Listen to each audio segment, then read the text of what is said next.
শিক্ষার্থী বন্ধুরা, আজকের পাঠে সবাইকে স্বাগত। আশা করি তোমরা সকলেই ভালো আছো, আমিও ভালো আছি।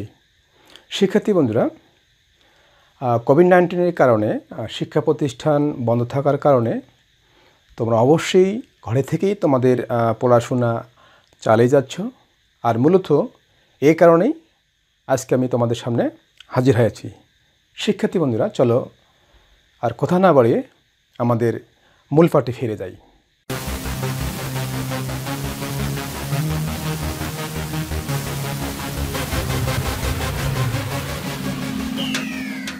তো এটি একটি ব্যবহারিক জ্যামিতি, অধ্যায় 7, উদাহরণ 2। একটি ত্রিভুজের ভূমি এ সমান 3 সেন্টিমিটার, ভূমির সংলগ্ন সূক্ষ্মকোণ 45 ডিগ্রি এবং অপর দুই বাহুর সমষ্টি S = 6 সেন্টিমিটার।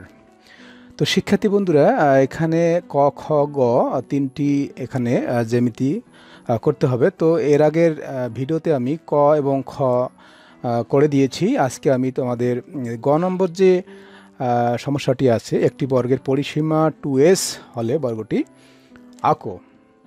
তো আমরা একটি পরিসীমা আঁকবো এখন প্রথমেই।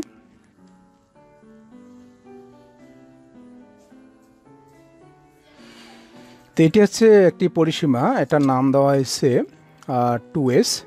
তো শিক্ষার্থী বন্ধুরা, আমাদের এই পরিসীমাটাকে কি করতে হবে, সমান 4 ভাগে বিভক্ত করতে হবে। যেহেতু এখানে বলা হচ্ছে যে এটাকে আমরা 4 ভাগে বিভক্ত করার পরে আমরা বর্গ আঁকবো।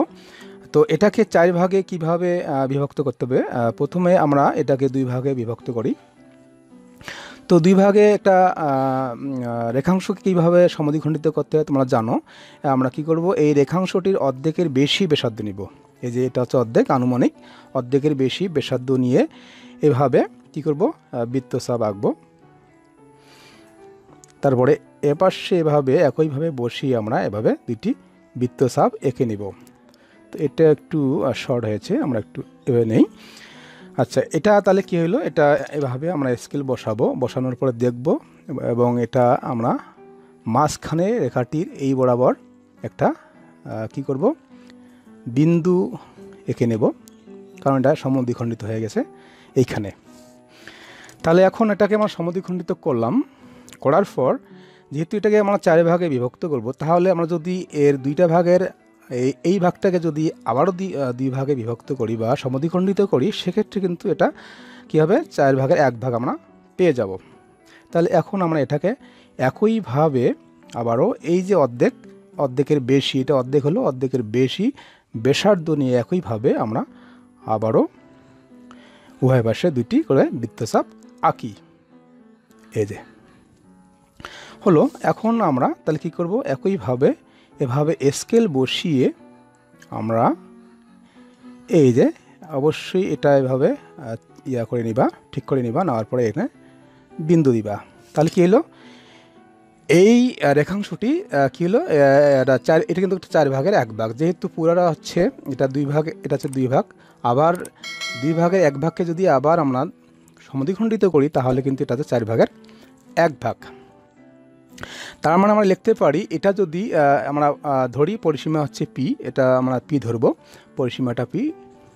তাহলে এটা হচ্ছে, তাহলে কি হচ্ছে, এই পি এর 4 ভাগের 1 ভাগ হলো। এটা অবশ্যই আমরা লিখতে পারি।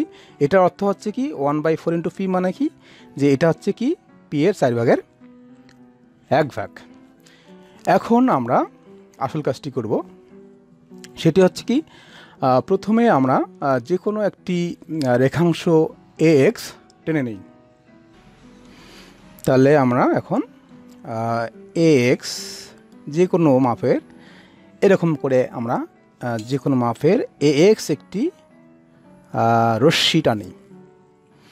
এখন এই AX রশ্মি থেকে কি করব, আমরা AB সমান 1/4 × P, অর্থাৎ আমরা এখানে AB অংশ কাটবো, সেটি অবশ্যই এই যে পি এর 4 ভাগের 1 ভাগের সমান ব্যাসার্ধ নিয়ে। এই যে খেয়াল করে তোমরা ভালো করে, এই যে তাহলে আমরা এখানে কি করব, এই পি এর 4 ভাগের 1 ভাগ সমান ব্যাসার্ধ নিয়ে আমরা AX থেকে AB অংশ কেটে নেই। তো এখন আমরা কি করব, এই এ বিন্দুতে আমরা কি করব, এ বি এর উপরে এই লম্ব টানব। তো লম্ব টানতে তোমরা সকলেই পারো। আমরা কি করব, যে কোনো ব্যাসার্ধ নিয়ে এভাবে আমরা একটি বৃত্তচাপ আঁকব। আমি খুব আস্তেই করছি, যারা তোমাদের সমস্যা যেন ভালো করে বুঝতে পারো। তারপরে কি করব, আমরা ওই যে মাপটি নিয়ে আমরা এখানে বৃত্তচাপ এঁকেছি, ঠিক একই মাপে ওই মাপে কিন্তু আমরা কি করব, এখানে বসিয়ে এই যে ঠিক আবারও ওই একই মাপে এখানে বসিয়ে আবারও আমরা এভাবে দুইটি পরপর বৃত্তচাপ এঁকে নেই। এখন আমরা কি করব, আবারও ঠিক এখানে বসিয়ে আমরা যে মাপটা দিয়ে আমরা এখানে বৃত্তচাপ এঁকেছিলাম ওই মাপে আবারও এখানে কি করব, এখানে বসিয়ে আবারও দুটি বৃত্তচাপ আঁকবো।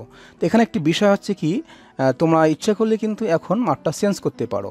অর্থাৎ এখন যদি আমি মাপটা চেঞ্জ করি সেক্ষেত্রে কি হবে, একই মাপে অর্থাৎ আমরা এই মাপে আমরা কি করব, এখানে এভাবে একটি বৃত্তচাপ আঁকবো, ঠিক এই মাপটা দিয়ে কিন্তু আবারও এখানে বসিয়ে এখানে আরেকটি বৃত্তচাপ আঁকতে হবে। আঁকার পর এখানে অবশ্যই তোমরা দেখবে খেয়াল করে যে এখানে আসলে ছেদ বিন্দু কোথায় ছেদ করেছে সেটা কিন্তু তোমাদের ভালো করে এটা ইন্ডিকেট করে নিতে হবে, অর্থাৎ এটা নির্দিষ্ট করে নিতে হবে, না তা না হলে কিন্তু এটা লম্বটা গণ্ডগোল হয়ে যেতে পারে। ওকে, এখন আমরা এভাবে স্কেল বসিয়ে আমরা কি করব, এই বিন্দু এবং এই বিন্দুতে এভাবে তোমরা নির্দিষ্ট করে নিবা, নেওয়ার পরে তারপরে কিন্তু এটা রেখাটা টানবা, তাহলে সুন্দর হয়ে যাবে। তো এখন আমরা কি করব, এটা হচ্ছে আমরা এ বির উপরে আমরা কি করেছি, এ ই একটি লম্ব টানলাম।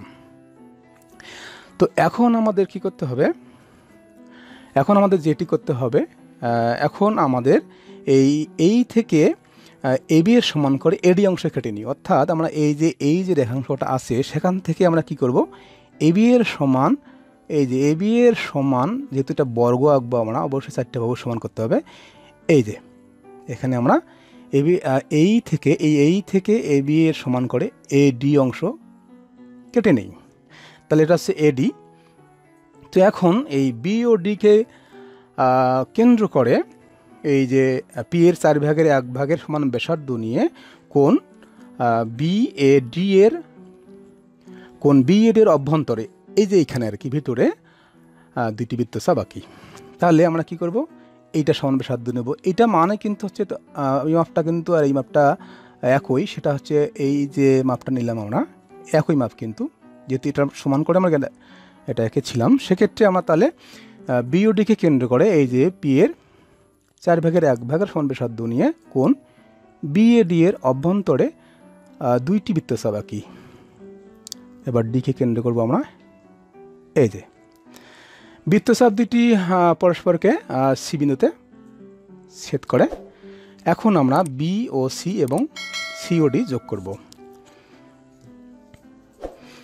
তাহলে এখন আমরা এটা এভাবে সুন্দর করে, অবশ্যই জ্যামিতি আঁকতে গেলে তোমাদের ধৈর্য সহকারে এবং খুব সিরিয়াসলি আঁকতে হবে, তাহলে জ্যামিতিটি সুন্দর হবে। এই যে সঠিকভাবে সূক্ষ্মভাবে করতে হবে। তাহলে কি হলো, আমরা যোগ করলাম বি এবং সি এবং সিওডি যোগ করলাম। তাহলে যোগ করার পরে কি হলো, এটা একটা বর্গক্ষেত্র, মানে বর্গক্ষেত্র হলো, অর্থাৎ এ বি সি ডি হচ্ছে নির্ণেয় বর্গক্ষেত্র। শিক্ষার্থী বন্ধুরা, এতক্ষণ থেকে আমি এই বিষয়টি নিয়ে আলোচনা করলাম। আশা করি তোমরা শুরু থেকে শেষ পর্যন্ত মনোযোগ সহকারে দেখেছ এবং বুঝতে পেরেছ। তো এতক্ষণ থেকে আমার সঙ্গে থাকার জন্য সবাইকে ধন্যবাদ। সকলের জন্য আমি শুভকামনা করছি।